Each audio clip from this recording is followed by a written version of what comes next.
तारा का चित्र तो हमको बनाने आता ही नहीं है। तो तारा है, इससे प्रकाश निकली, इससे प्रकाश निकली, कण से टकराई, इससे टकराई, एक माध्यम से दूसरे माध्यम में,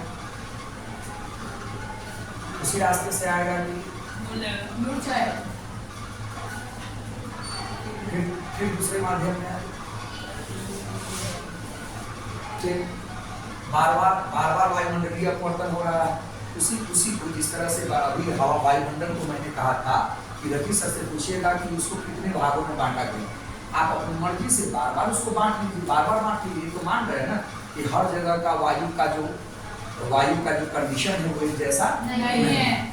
फिर ये क्या होगा, मुड़ेगा, फिर यहाँ है, फिर आना चाहिए इस रास्ते से, फिर वो मुड़ेगा, है ना। इस तरह से बार बार वायुमंडलीय अपवर्तन होगा। मतलब आना था इस रास्ते से, चला गया इस रास्ते पर, आना था इस रास्ते से, चला गया इस रास्ते पर, आना था इस रास्ते से, चला गया इस रास्ते पर, आना था इस रास्ते से, चला गया इस रास्ते पर, और आपकी आंखों में चली गई, आपकी आंखों में चली गई। तो क्या होगा, प्रकाश जो यहाँ से निकला था वो तो यहाँ जा रहा है, वो तो यहाँ जा रहा है, लेकिन वायुमंडलीय अपवर्तन होने के कारण आपके आंख मिल गया, तो आपको क्या लगा कि जला। फिर वायुमंडलीय अपवर्तन होगा, हवा का थपेरा आएगा, है ना, हवा का थपेरा आएगा, इसको क्या करेगा, यहाँ ले जाएगा। अब तो आपको नहीं दिखाई दिया ना, अब तो नहीं दिखाई दिया, फिर इसको धक्का मार करके क्या करेगा, आपकी आंखों में ले जाएगा, तो फिर आपको दिखाई देगा।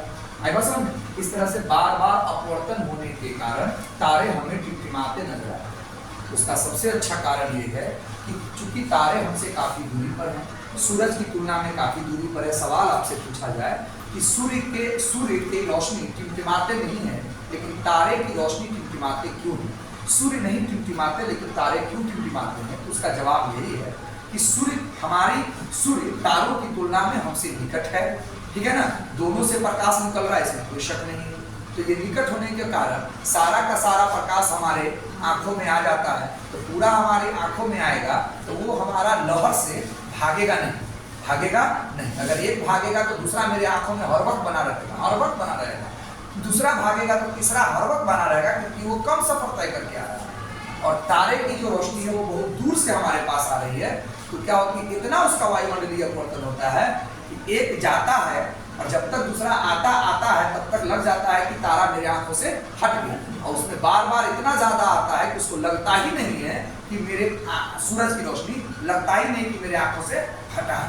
इसीलिए तारे टिमटिमाते नजर हुए आपको। एक आपका पॉइंट क्लियर हो, तारों का टिमटिमाना। इसी में दूसरा परिणाम वायुमंडलीय अपवर्तन है, सूर्यास्त।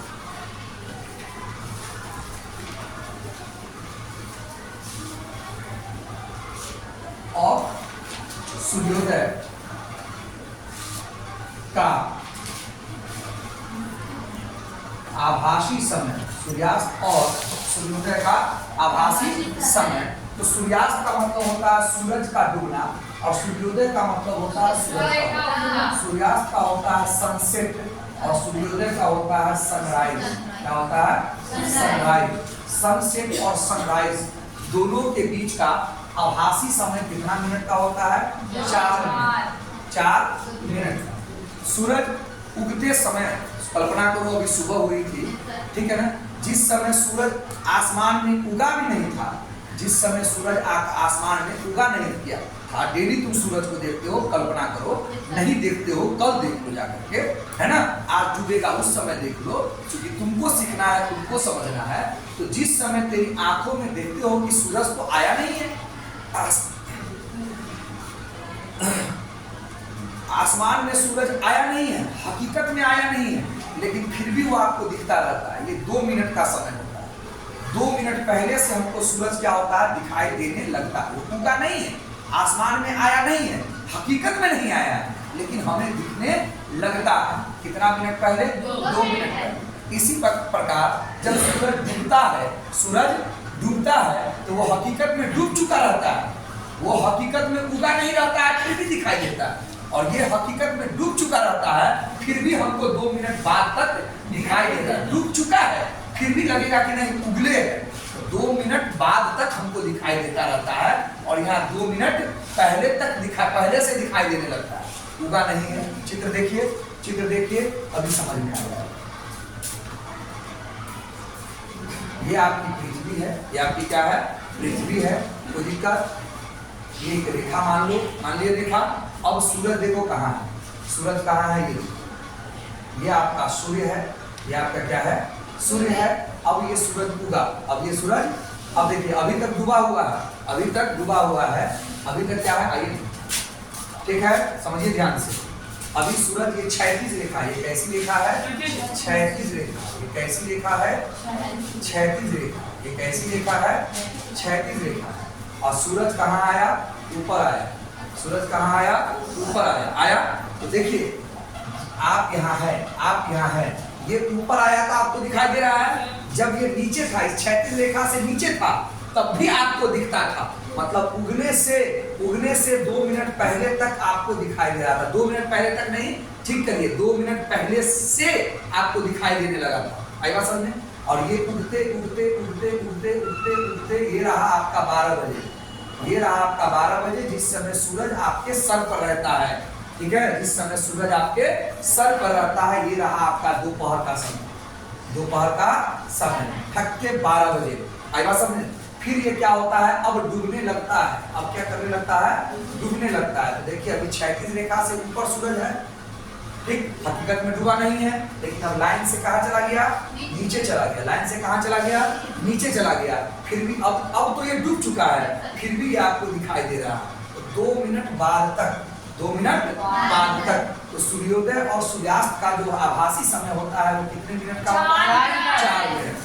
हकीकत में उगा हुआ नहीं है, फिर भी दिखता है। कितना मिनट पहले से, हकीकत में डूब चुका है, फिर भी 2 मिनट बाद तक दिखाई देता है। तो ये सूर्योदय और सूर्यास्त का आभासी समय कब आया। आभासी को आप काल्पनिक पढ़ चुके हैं। भैया उगा रहेगा तब ना हकीकत में, वो तो उगा भी नहीं है, फिर भी हमको दिख रहा है, और डूबने के बाद भी हमको दिख रहा है।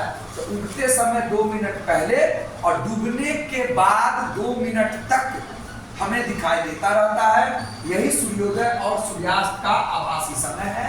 ये दोनों घटना वायुमंडलीय अपवर्तन के कारण होता है। क्लियर हो गया?